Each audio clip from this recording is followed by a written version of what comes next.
Hi everyone! Before we dive into this week's episode, please check out our promo of the week.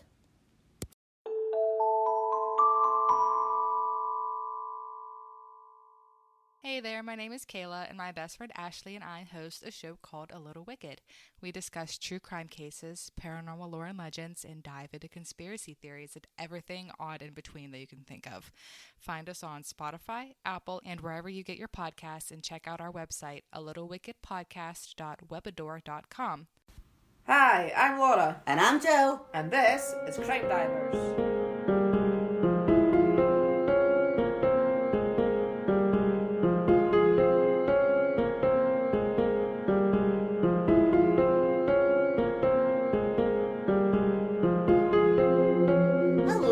Welcome to today's episode. Hello. So just before we start, we would just like to plug our Patreon. So if anybody would like to join us over there, it's patreon.com/CrimeDivers. Prices start from as little as £1 a month. There's different tiers, you can get ad-free episodes and bonus. You get 2 bonus episodes a month. You can get a free gift after you've been there for a while. And basically, if anybody doesn't know what Patreon is, it's just a way to support the show financially, basically. It means we could get better equipment, we can do competitions, giveaways, things like that. It's just support, really. Yeah, we could just do a lot more with it. Yeah, and, you can sign up, but you can cancel at any time. So. Yeah, or, if you don't like the option of a regular thing, we also have the option of buy me a coffee. Yeah, which is like a one-off. Yeah, you can just make a sort of one-off donation, would you say? Yeah, I guess that's what you would call it. Yeah, so that's buymeacoffee.com and search for CrimeDivers. And also we're on Good Pods, the app Good Pods, and you can leave a tip. Mm-hmm. So that could be anything. I understand some people obviously don't like to do regular things, but and now and again there's other options there. There is. So moving on from that, we just had a thought. When we've been doing research, we've came across so many missing people. I know there is a lot, but of course there's always been a lot, but when you're researching, I think you kind of come across it more.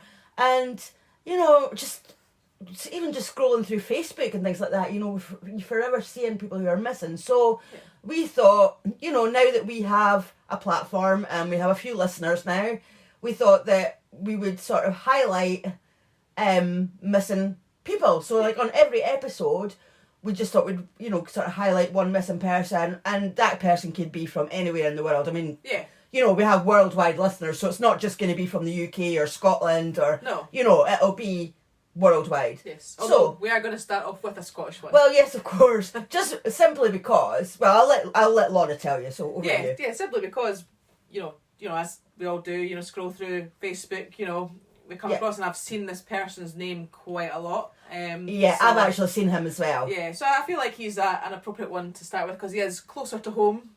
Yeah, and as I said, it's a recent one, and as I said, both of us have seen him scrolling through Facebook. I really feel for his mum as well because his mum has been posting, and she literally posts, I think, every day. Saying like day, it's like day 10, day 20. I think we're on day 160 odd now or something like that. So, I totally feel for her. She's just wanting to know what's happened to her son, basically. Yeah, of course. So just for anybody, if anybody has seen anything, heard anything, knows anything about, this guy's name is Jamie Cannon. Right. He's 19 years old. He is described as 6'1", with short brown hair, blue eyes and medium build. He was last seen on Thursday the 20th of May, so wow. It's been a while now, sadly. And that was also this year, and that was around 10 a.m. in a place, it's a road called Kinnear Road.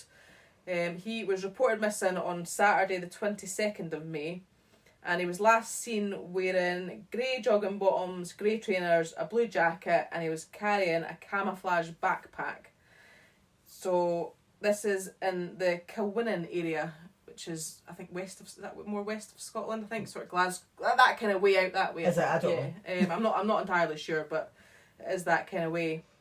Obviously, if anybody, I know it's a while back now, but if anybody has seen anything, or if anybody knows where he is. I mean, his mum just wants to know he's okay. Yeah. I'd say, you know, from the posts that they're heartbreaking posts on the Facebook. Yeah. Absolutely heartbreaking. But if anybody knows anything, no matter how insignificant you think it might be, you can contact the police on 101 and you can quote instant 1623, and that will hopefully, you know, help.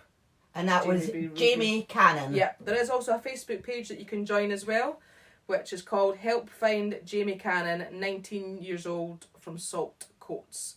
There is a little note on the Facebook page that the family don't want you posting anything. If you come across anything until it's been like searched and, you know, verified, etc. So, you know, they don't want people just going, oh, I think I might have seen him here, or I think I might have seen him there, because at the end of the day, you're getting somebody's hopes up. So yeah, exactly. But you know, I totally feel for the mum and the family, and hopefully, you know, we all wish that he is found safe and well. But hope so. So yeah, as Laura's just said, you know, if anybody knows anything, then please, you know, contact the police, or and that would be wonderful. So yeah, we're gonna do this every week. Yeah, I mean, it might not do any good, but then again, you never know who's listening. Well, exactly. You just don't know. I mean, Jamie himself could be listening for all. Well, exactly. We don't know. You know, and as I said, we will be doing these from around the world, because we do have, you know, listeners from sort of everywhere. So, you know, if you can help, then please do. Yes. So, shall we get on to today's case? Yes, let's go on to today's case. So, do we have a title? Of course we have a title. Well, yeah, it's just Justice for Karen Bodine. Okay. So, and we're in the world? We're in America, and basically, we'll just dive into it. Let's just get diving in. So Karen Bodine's body was found on the 22nd of January 2007, and her murderer, or murderers, because I don't know if it's more than one, haven't been caught. So Karen's oldest daughter, Carly, she got in contact with me, and she asked us to cover her mum's case, because it's been nearly 15 years now. Oh, wow. So, yeah, it's just a bit of awareness just to get her name out there. See if anybody knows anything. You know, I think Carly's just, you know, going to a few podcasts.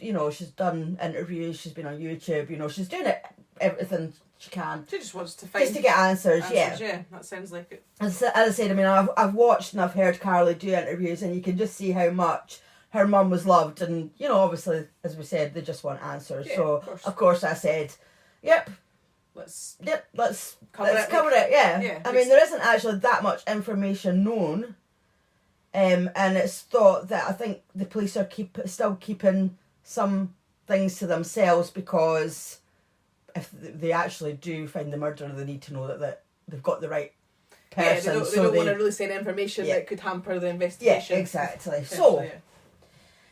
So Karen Lee Bodine was born on the 11th of March 1969 and grew up in Tumwater, Washington. Her parents are Dave and Sharon, and she had an older brother called Greg. She had a pretty normal childhood and was a good kid, and she was popular and had lots of friends. So as she grew up, Karen, at the time of her death, she was a mother of three. So she had Carly, the oldest, she was 18. Her other daughter Taylor was 15. And her son Tanner was 12. She was with their dad Danny for a long time on and off, but when she died, they hadn't been together for over 10 years. Oh, right, okay. Unfortunately, they both struggled with addiction, and the children went to live with Karen's parents, and they later legally adopted the kids, the grandparents. Right, okay. But Karen was still very... I don't know about the dad, because obviously this story is about Karen, so I don't know... Just in case you were wondering why, if the dad was still in the picture, I don't know. Yeah. But Karen was very... Still in her life. A very... What's the word? Like, she was there. She was a presence. Yeah, exactly. She was present. She just obviously struggled maybe to look after them, I guess, because of her addiction. But, well, even though Karen had drug and alcohol problems, it was on and off throughout her life. And for the most part, it was actually more off than it was on. Oh, right, okay. But people focused on the on when it came to investigating her death. Right. But we'll get on to that later.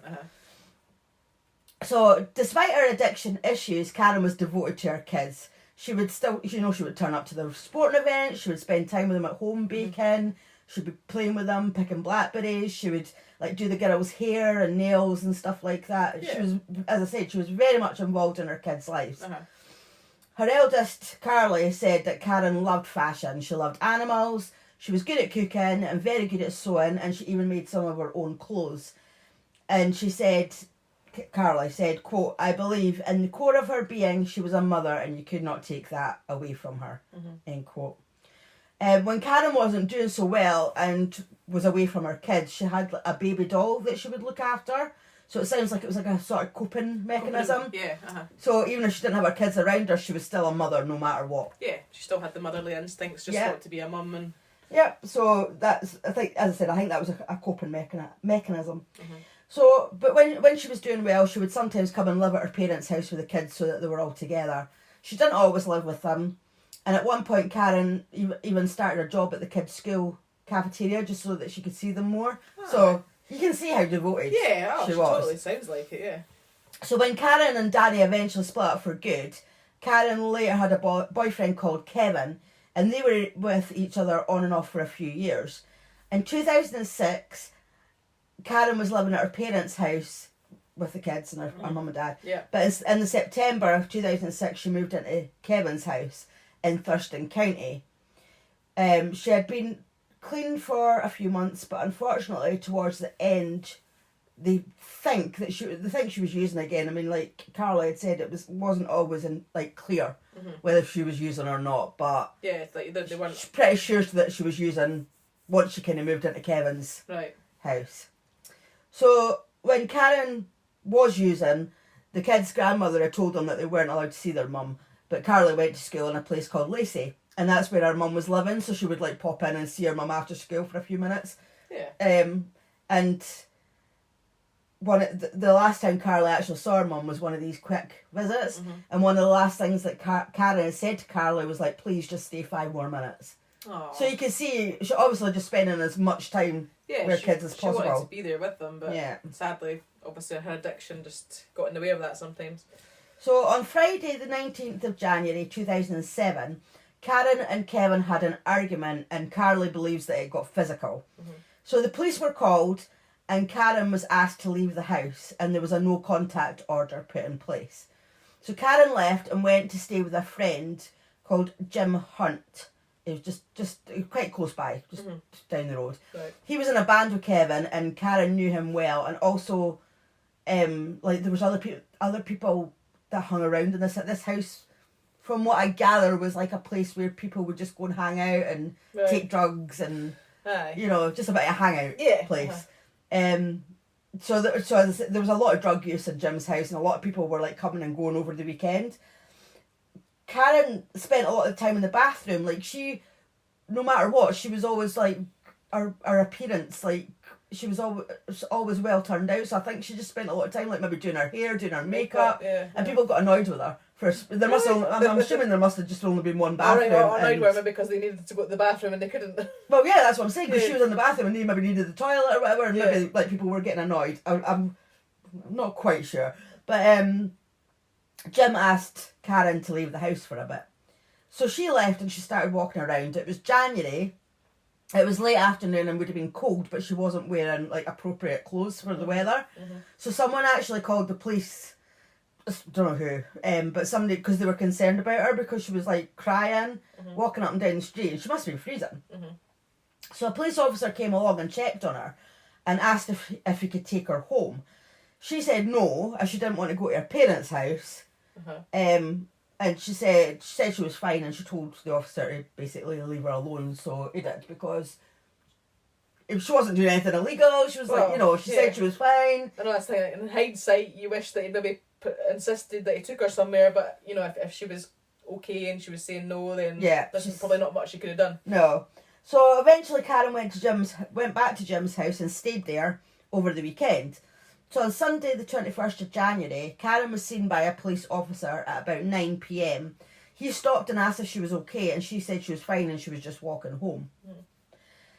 So the next day, the Monday the 22nd of January, Dave Bodine, who's Karen's dad, he had an appointment. Don't know what for, doesn't matter. But normally Dave would take the freeway, but his wife Sharon hated the freeway. So she said she would go with him, but only if he went the old way. That's what she called it, the old way. So there's obviously another way. Different route, yeah. Yeah. So they saw helicopters circling and flashing lights up ahead where police were slowly letting traffic through. They glanced over at the scene as they passed, and David actually said to Sharon, "It must be bad. We'll have to pray for that family." Oh my God, and I'm just about, I know where that is so clearly, yeah. Yeah. Little did they know that later that day, detectives would come to their house and tell them that their daughter had died. They had drove past their own daughter's body and didn't know that it was her. Wow. I mean, you wouldn't, would you? No. Unless you had a clear view, you wouldn't be expecting it to be anybody you knew. So, Karen was 37 at this point. God, that's no age, is it? I know, she was still young. They were told that in the early hours of that morning, Karen's body had been found by a passing motorist at the entrance to a gravel pit in Rochester, which is about 20 to 25 minute drive from where she lived in Lacey. She was only about 15 feet from the road. She was naked. She had been strangled and there was a ligature around her neck, and there were other marks on her body. By that I'm assuming like maybe cuts and bruises. There were no signs of sexual assault, and she was lying on her back with her head on an abandoned car seat. So this place was used as a bit of a dumping ground. Right. But it's not clear if the car seat was already there or if that was brought with her, because they must know that she wasn't actually killed there. She was put there. Basically dumped there. She was put there. Yeah, It was a dump. It was like a a dumping dumping ground. ground, Yeah. So it was very likely that it was already there and it had just been dumped. But it is possible that it was brought by the killer, because the way Karen was laid out and where she was, it was like she was displayed there for anyone to see. Right, okay. So whoever had put her there obviously hadn't tried to hide the body. She was out in the open and there was a good bit of traffic in that area. So they must have known that she would be quickly She would be found. quickly found, yeah. So Carly is Carly is sure that whoever left her mum there must be a local, because how else would they know about the gravel pit being the local dumping ground? There are other ones, other gravel pits further up the road, but they're kept clean. It's just that one that all the locals use as a dumping ground. Right, okay. So, and a local knew by leaving her there, even if she wasn't seen by a passing motorist, it wouldn't be long before someone would come along to dump something. So, yeah, as you said, her body would be found quickly. So that's kind of ask the question of, because normally, you know, and when killers kill people, they don't generally want them out, you know, to be found easily. But it sounds like this, whoever's done it, they wanted her to be they found. wanted her to be found quickly. So yeah, but was it something that went wrong and they wanted her to be found, or you know?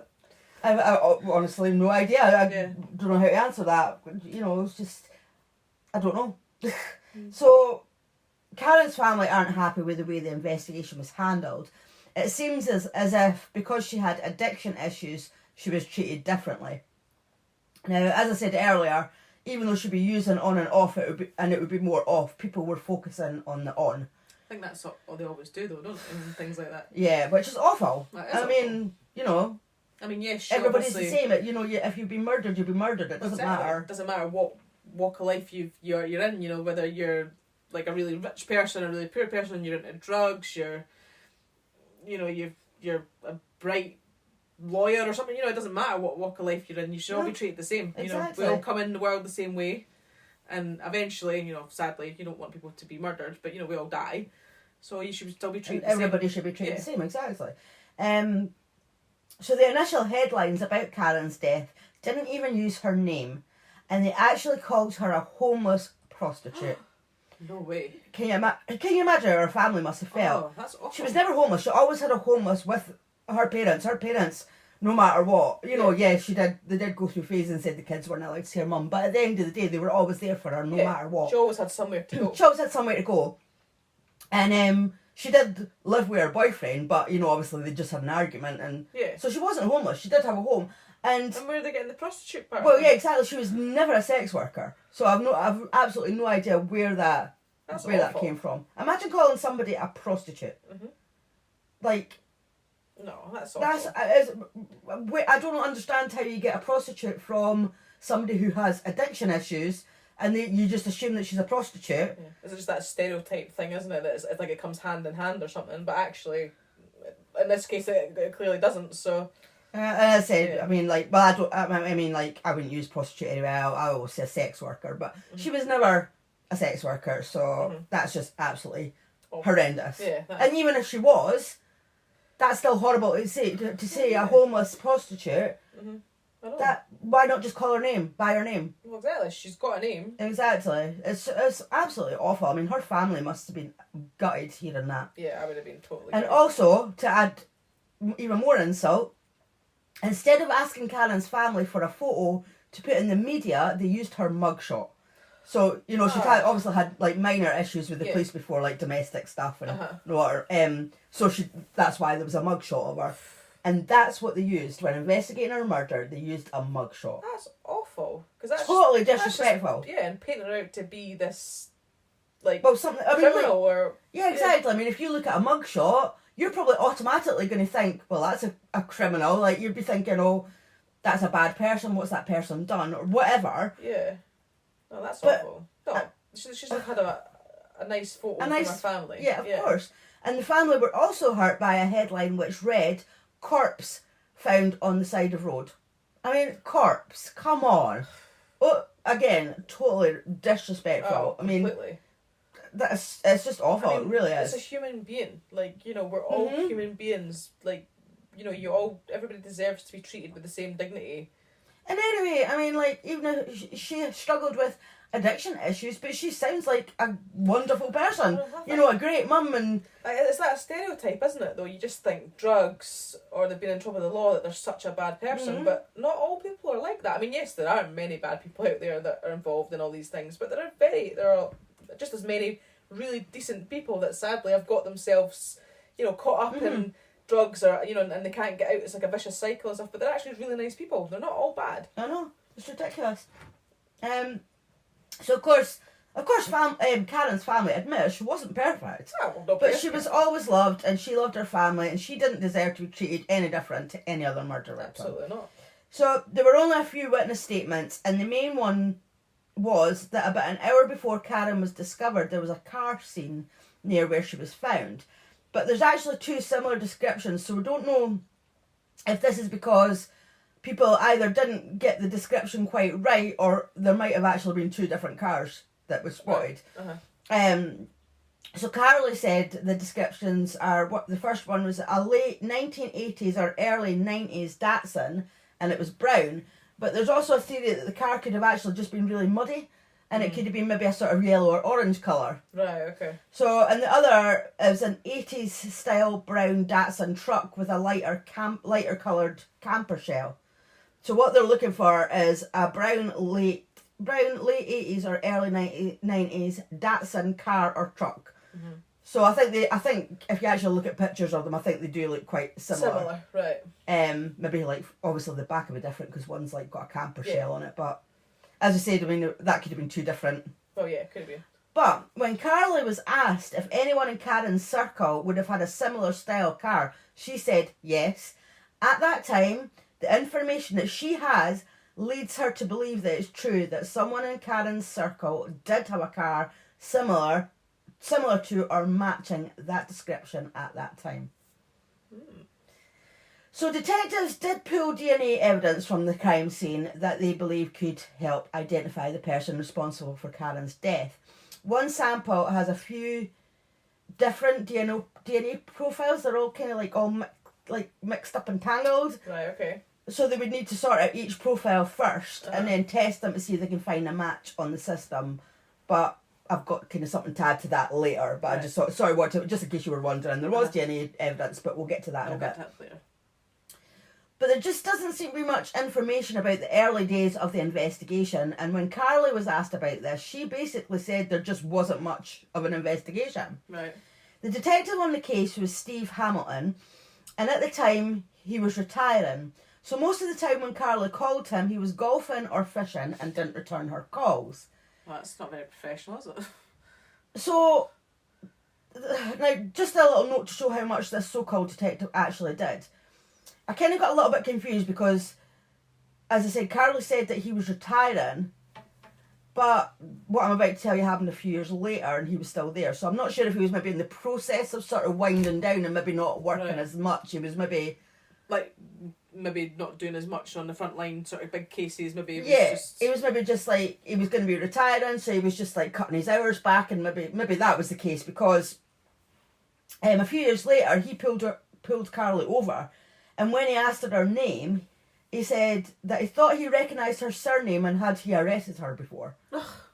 So she reminded him that he had been the detective on her mum's murder case, and he let her go with just a warning. I don't know what he pulled her over for, but he just let her go with a warning. But as I said, that's what that so-called detective, like... Clearly didn't take that much interest. He doesn't remember the family members. I mean, that must have been so hurtful. Like, he had worked on the case, but yet he couldn't remember where he'd heard that surname before. I mean, I don't know if it's a common surname. It's a surname I've never heard before. No, I've never heard of it. And it's not like it's a massive place where hundreds of people get murdered all the time. It's a small place where surely you'd remember the name of an unsolved murder victim. Well, that you worked on. Yeah, exactly, that you worked on. So I just find that really... kind of quite telling about the investigation and about the detective that was on the investigation. Like how much interest did he actually take in it? How much was he actually involved in doing anything? Well, he was obviously too busy golfing and fishing. Well, sounds like it, yeah. So, and I read that Thurston County Sheriff's Office has 30 or so unsolved cases that are homicides, found remains, or missing people who are suspected homicide victims. So, although that's 30 or so too many, it's not that many that it would be easy to forget somebody's name. Yeah. 30 or so people. Especially if it was only a few years after the actual, murder. Yeah. Then, I mean, if it had been like maybe a murder he'd been on 10, 20 years ago or something, then maybe you could give him the benefit of the doubt. But I mean, if it was only a couple of years ago. No, I suppose, if he was retiring, he must be an older gentleman, maybe. Yeah. I mean, I know problems with his memories, but I just find it strange that he wouldn't remember working on a... Well, considering he recognised the name, you'd think it would jog his memory. Like, yeah. You know, even if he sort of instantly didn't sort of click, and then he's, oh yeah, I recognise your name, and then it kind of, you're like, oh yeah, but for her to have to remind him, I mean, that must have been quite an insult. Yeah, exactly. I would think that would really hurt your feelings, because obviously your mum's murder investigation is going to be on your mind every day. Yeah. You're tirelessly working to try and get this murder solved. She was your mum. So, like, for the detective on the case not to remember her, that must be quite insulting and hurtful. Yeah, exactly, because, I mean, at the end of the day, you look to the police to help you get the answers that you're looking for, because, that's what they're there for. So, anyway, in some of the articles about Karen's case, it does sound like some people do have information about her death, but no one is talking. So they reckon people do know, but, well, obviously somebody must know. Oh, yeah. The people who hung around at the house that she was staying at that weekend, they've been referred to as a rough crowd. It was a place that people just hung around there, took drugs and drank, and an officer said that almost all of them have been arrested since then for drug activity of some type. Right. It's not clear which person killed her, but there's several who had potential. So it's thought it was... So do they think it was someone in that group? Yeah. That's what it sounds like. I mean, like, they haven't...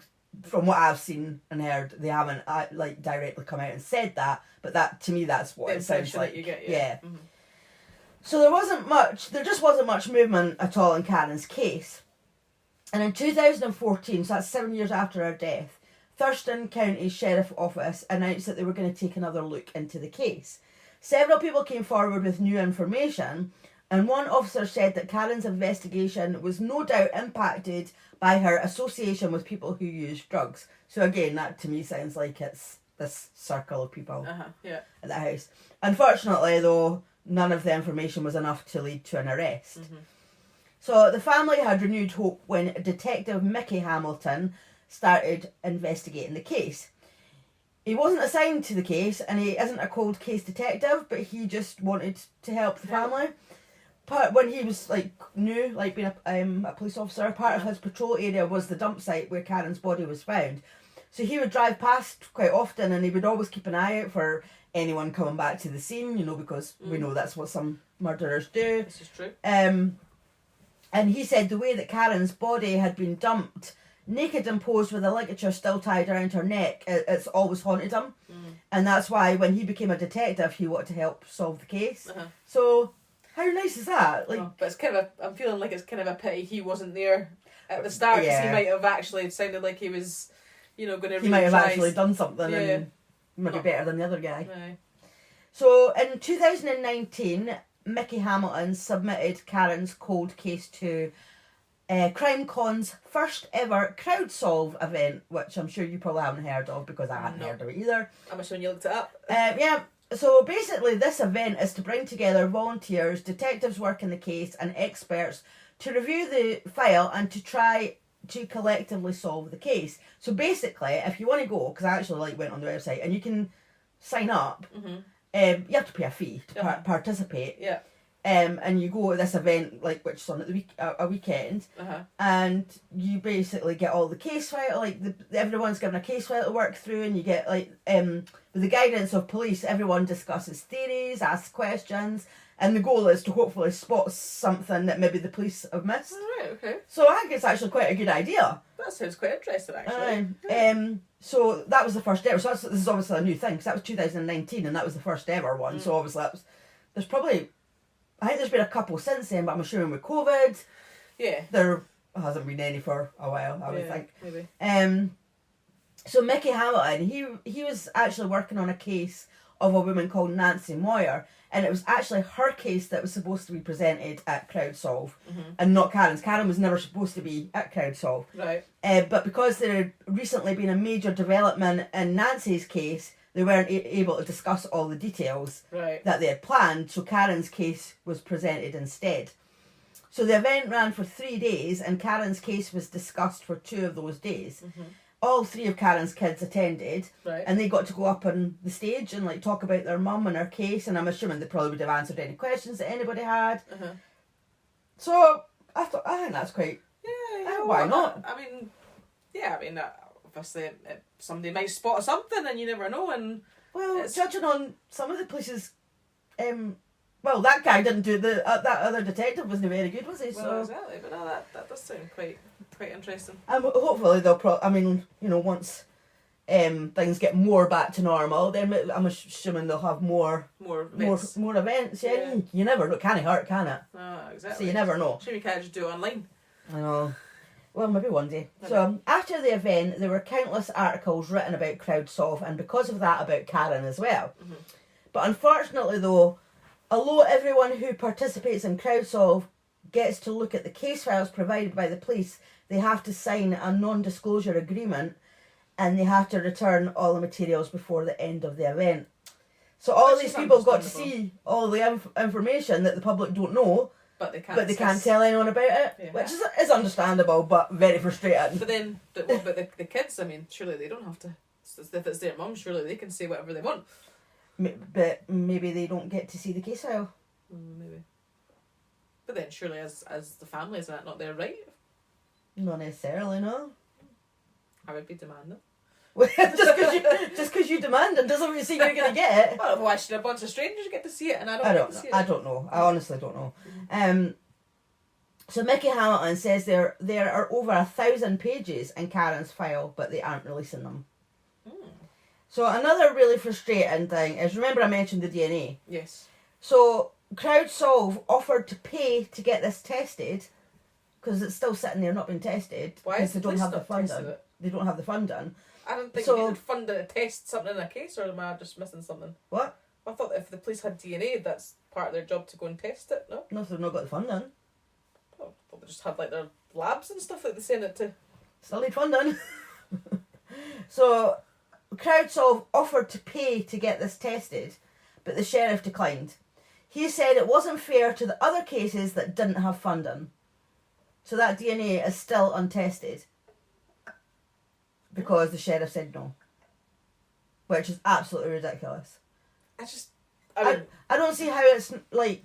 I mean, obviously, I'm obviously being stupid here, but I just assumed that the police set up, if they have DNA, they have these facilities that test all this stuff. I just thought it was a standard thing. I didn't realise that you needed funding to do these things. I just thought... the police have to send it to the lab. Well, yeah, but I just thought that whenever they send it to that setup to accommodate that and they take that, that's their job. I didn't realise you needed funding for that. I thought it was just... Well, everything needs funding. Like the NHS needs funding. You send stuff away to get tested in the NHS and it still needs funding. Yeah, but I'm sure they don't get turned away because I'm not going to test your blood sample because they don't have funding for it. I just thought it was a standard practice that was done, which obviously is not, but I just assumed it was.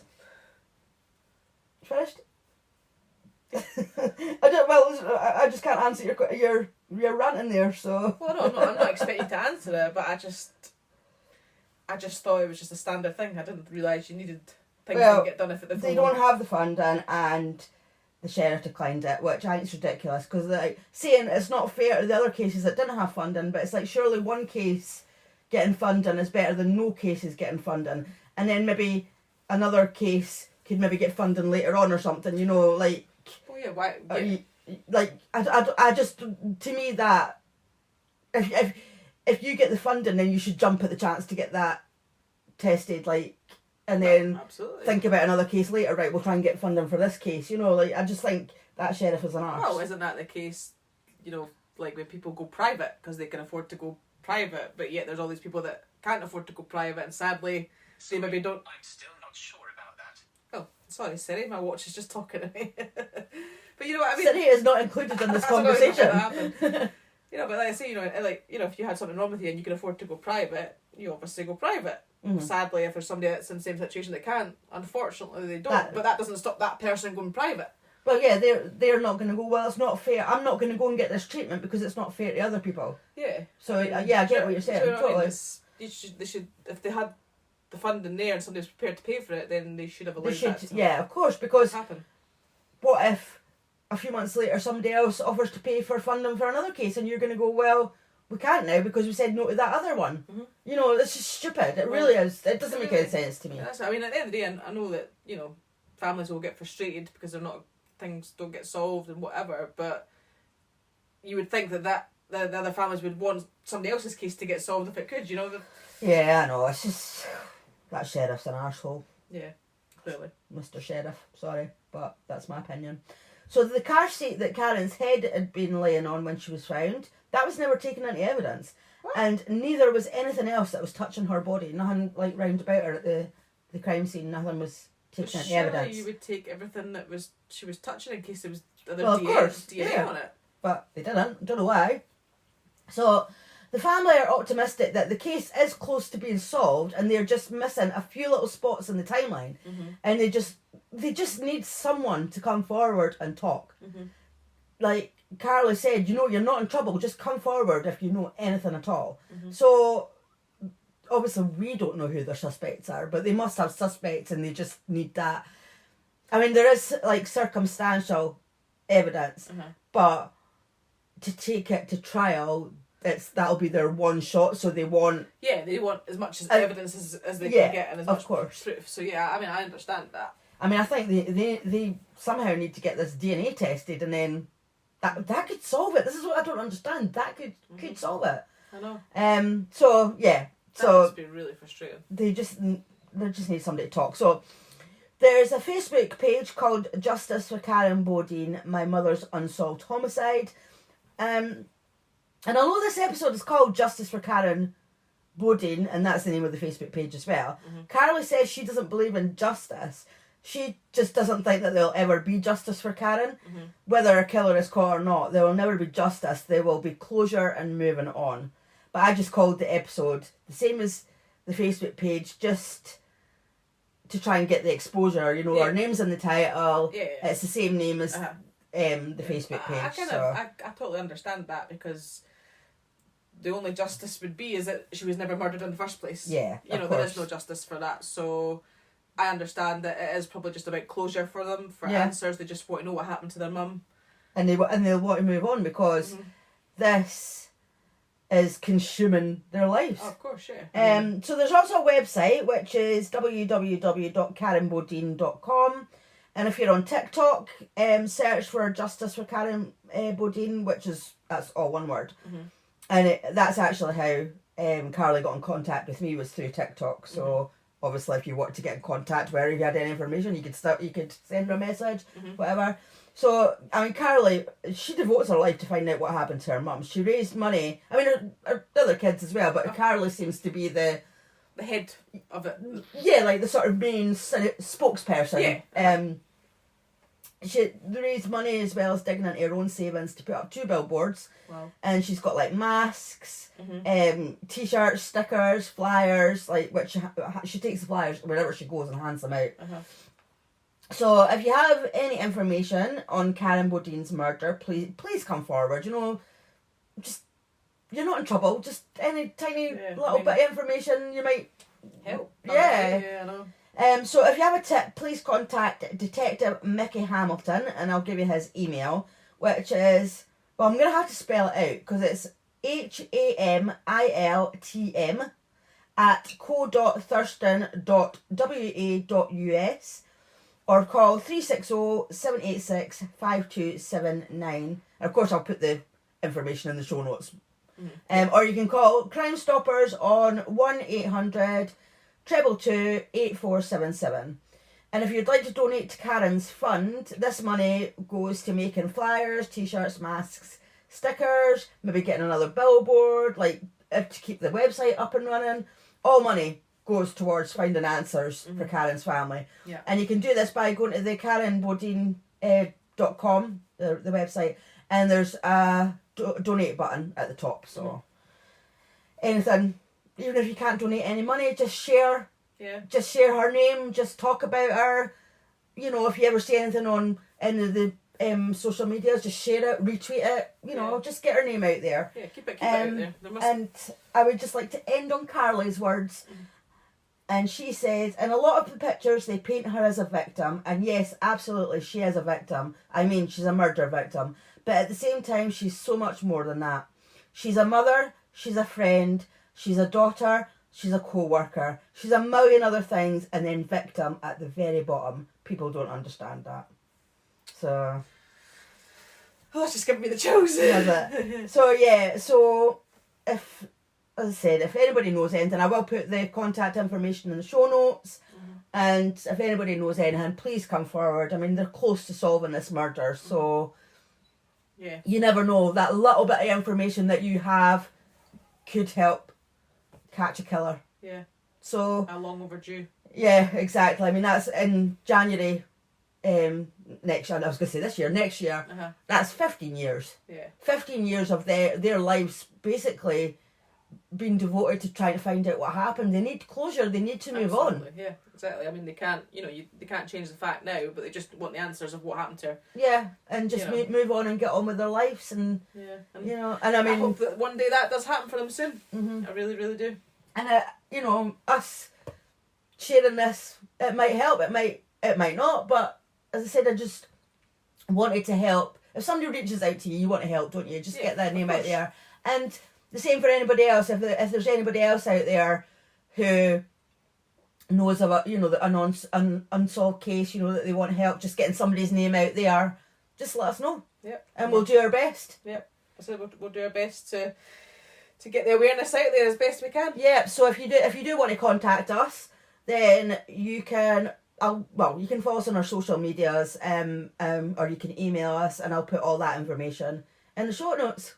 Oh, and thanks for listening, and if you don't already, please don't forget to subscribe, rate and review. Thanks for listening. Bye. Bye.